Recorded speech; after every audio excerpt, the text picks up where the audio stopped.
Hello friends, I am Rahul Kumar. Today we are going to discuss about formation of interim government.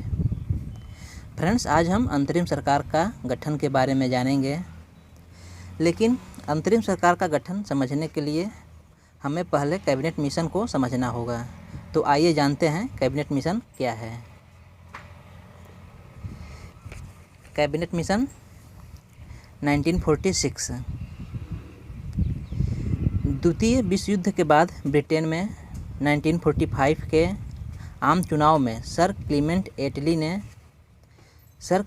एटली के नेतृत्व में labour party की उदारवादी दृष्टिकोण वाली सरकार बनी। यानी अब ब्रिटेन के प्रधानमंत्री क्लीमेंट एटली थे। इन्होंने 1946 में कैबिनेट मंत्रियों का 3 सदस्यीय मिशन भारत भेजा, जिसे कैबिनेट मिशन कहा जाता है। ये 3 सदस्य इस प्रकार हैं: Stafford Cripps, Lord Pethick Lawrence और एवी अलेक्जेंडर थे।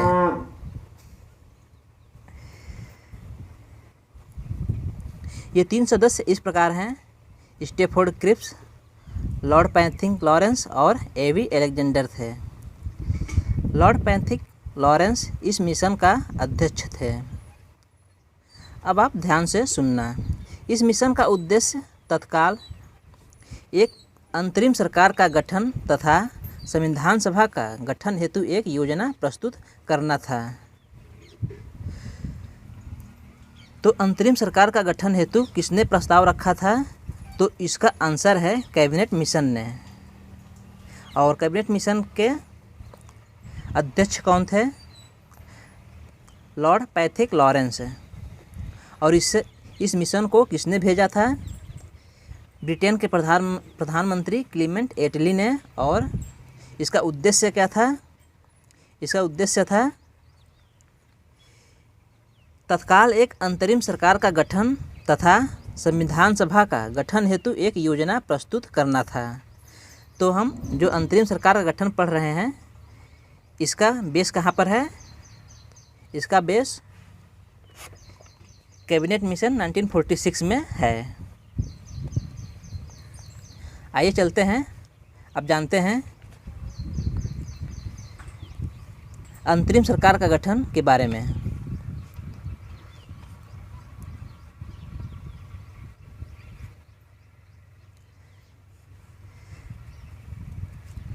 अंतरिम सरकार के माध्यम से अंग्रेजों ने भारत को सत्ता का हस्तांतरण कर रहे थे। अंतरिम सरकार के माध्यम से अंग्रेजों ने भारत को सत्ता का हस्तांतरण कर रहे थे। अंग्रेजों ने पहली बार भारतीय शासन का बागडोर भारतीयों के हाथ सौंप रहे थे। अंतरिम सरकार की कार्यकारी शाखा का कार्य वायसराय की कार्यकारी परिषद करती थी, जिसकी अध्यक्षता वायसराय करता था। तो इसे एक बार फिर से समझ लीजिए आप। अंतरिम सरकार की कार्यकारी शाखा का कार्य वायसराय की कार्यकारी परिषद करती थी, जिसकी अध्यक्षता वायसराय करता था। अंतरिम सरकार। भारत की अंतरिम सरकार 2 सितंबर 1946 को बनाई गई थी। इसका निर्माण नवनिर्वाचित भारतीय संविधान सभा से हुआ था। इसका कार्य ब्रिटिश भारत के स्वतंत्र भारत में संक्रमण के कार्य में सहयोग करना था। इसका अस्तित्व 15 अगस्त 1947 तक रहा, जब भारत का विभाजन करते हुए उसे स्वतंत्र घोषित किया गया है। अंतरिम सरकार के सदस्य: पंडित जवाहरलाल नेहरू। अंतरिम सरकार के सदस्य पहले थे पंडित जवाहरलाल नेहरू।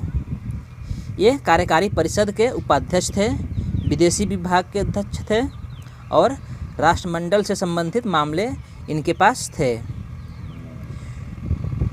दूसरा सदस्य हैं वल्लभ भाई पटेल, गृह सूचना एवं प्रसारण मंत्री।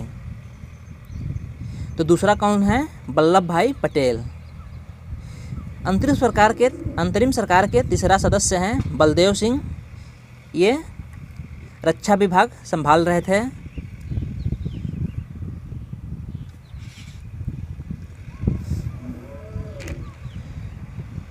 चौथा डॉक्टर जॉन मथाई, उद्योग एवं आपूर्ति की विभाग संभाल रहे थे। चौथे सदस्य थे सी राम गोपालचारी, ये शिक्षा विभाग संभाल रहे थे। और छठवां है C.H. भाभा, इनको कार्य खनन एवं शक्ति विभाग मिला था। अंतरिम सरकार के सदस्यों में सातवें हैं राजेंद्र प्रसाद, ये खाद्य एवं कृषि विभाग को संभाल रहे थे। 8वां सदस्य हैं आसफ अली, इन्हें रेलवे मंत्री बनाया गया था। 9वां हैं जगजीवन राम, ये श्रम मंत्री थे। 10वां हैं लियाकत अली, ये वित्त मंत्री थे। और 11वां टी चुंद्रीनार, इन्हें वाणिज्य विभाग दिया गया था। 12वां सदस्य अब्दुल रब नस्तर थे, ये संचार विभाग को संभाल रहे थे। और 13वां सदस्य गजानफर अली खान, गजानफर अली खान को स्वास्थ्य विभाग दिया गया था। और अंतिम और 14वां जोगेंद्र नाथ मंडल, इन्हें विधि विभाग दिया गया था। तो ये थे कुल 14 मंत्री जो अंतरिम सरकार के सदस्य थे। तो आइए इसे एक बार फिर से रिपीट कर लेते हैं। पंडित जवाहरलाल नेहरू कार्यकारी परिषद के उपाध्यक्ष, विदेश विभाग और राष्ट्रमंडल से संबंधित मामले इनके पास थे। दूसरे सदस्य हैं वल्लभ भाई पटेल, गृह सूचना एवं प्रसारण। तीसरा है बलदेव सिंह, रक्षा मंत्री। चौथा डॉक्टर जॉन मथाई, उद्योग एवं आपूर्ति। 5वां श्री राम गोपालाचारी, शिक्षा विभाग। 6वां C.H. भाभा, कार्य खनन एवं शक्ति। 7वां राजेंद्र प्रसाद, खाद्य एवं कृषि मंत्रालय। 8वें सदस्य हैं आसफ अली, इनको रेलवे विभाग दिया गया था। 9वां जगजीवन राम, श्रम विभाग दिया गया था। 10वां लियाकत अली, वित्त विभाग दिया गया था। 11वां टी चुंद्रीनार, वाणिज्य विभाग दिया गया था। 12वां सदस्य थे अब्दुल रब नस्तर, संचार विभाग दिया गया था। और 19वां गजानफर अली खान, स्वास्थ्य विभाग दिया गया था।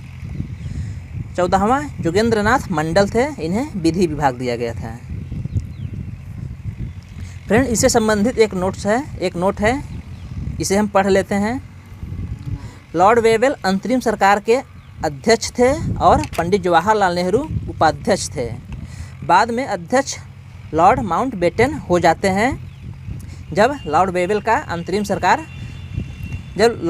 का कार्यकाल समाप्त हो जाता है। तो ये था अंतरिम सरकार के गठन के बारे में, जिसे आप समझ चुके होंगे। तो आइए इसे एक बार फिर से रिपीट कर देते हैं सारांश में।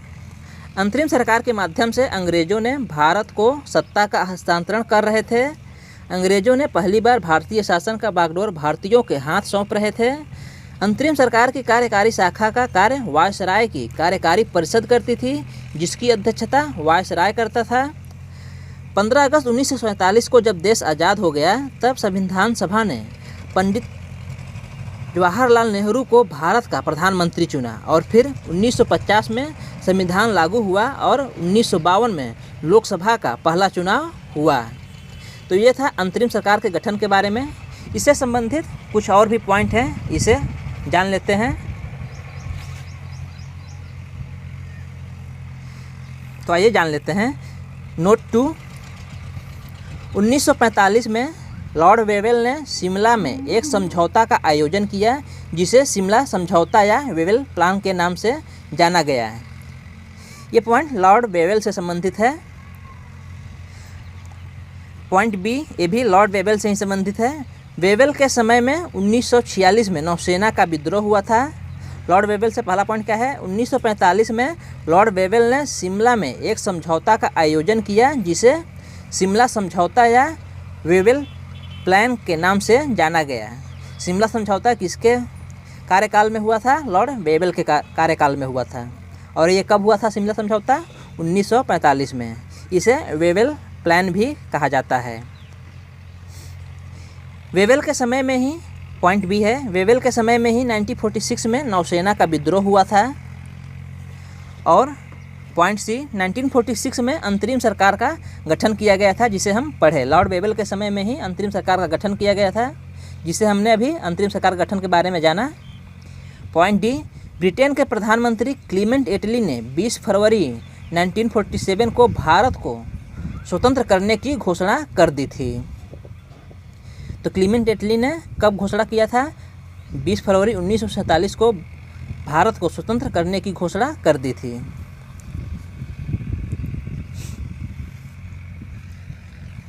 आइए थोड़ा जानते हैं गवर्नर, गवर्नर जनरल और वायसराय में अंतर। थोड़ा इनके बारे में जान लेते हैं। तो आइए सबसे पहले जानते हैं गवर्नर। गवर्नर भारत में ईस्ट इंडिया कंपनी का प्रतिनिधि होता था। गवर्नर भारत में ईस्ट इंडिया कंपनी का प्रतिनिधि होता था, जो बंगाल के नवाब और ईस्ट इंडिया कंपनी के मध्य व्यापारिक गतिविधियों को संचालित करता था। जो बंगाल के नवाब और ईस्ट इंडिया कंपनी के मध्य व्यापारिक गतिविधियों को संचालित करता था। 1773 से पहले बंगाल का गवर्नर होता था रॉबर्ट क्लाइव, फेमस गवर्नर था। 1773 से पहले बंगाल का गवर्नर होता था। 1773 से पहले जनरल गवर्नर नहीं होता था, गवर्नर होता था। और रॉबर्ट क्लाइव फेमस गवर्नर था। रॉबर्ट क्लाइव जनरल गवर्नर नहीं था, रॉबर्ट क्लाइव गवर्नर था। आइए जानते हैं अब गवर्नर जनरल के बारे में। 1773 रेगुलेटिंग एक्ट के द्वारा भारत में शासन संचालन के लिए गवर्नर जनरल का पद सृजित किया गया, जो कि गवर्नर जनरल परिषद की सहायता से कार्य करेगा। इसे बंगाल का गवर्नर जनरल कहा जाता था। 1773 रेगुलेटिंग एक्ट के द्वारा भारत में शासन संचालन के लिए गवर्नर जनरल का पद सृजित किया गया है, जो कि गवर्नर जनरल परिषद की सहायता से कार्य करेगा। इसे बंगाल का गवर्नर जनरल कहा जाता था। 1833 का चार्टर एक्ट के द्वारा अब बंगाल के गवर्नर जनरल को भारत का गवर्नर जनरल कहा जाने लगा है। बंगाल के गवर्नर जनरल को भारत का गवर्नर जनरल कब कहा जाने लगा? 1833 के चार्टर एक्ट के द्वारा। और गवर्नर जनरल का पद कब बना था? 1773 रेगुलेटिंग एक्ट के द्वारा। आइए जानते हैं अब वायसरॉय के बारे में। यहाँ पर हमने 1858 के अधिनियम के गवर्नर जनरल को अब वायसराय भी, यहाँ पर हमने वायसराय के बारे में बताया है। 1858 के अधिनियम में भारत के गवर्नर जनरल को अब 1858 के अधिनियम में भारत के गवर्नर जनरल को अब वायसराय भी कहा जाने लगा, क्योंकि यह ब्रिटिश क्राउन के प्रतिनिधि के रूप में भारत में कार्य करेगा, जो कि वायसराय परिषद की सहायता से कार्य करेगा।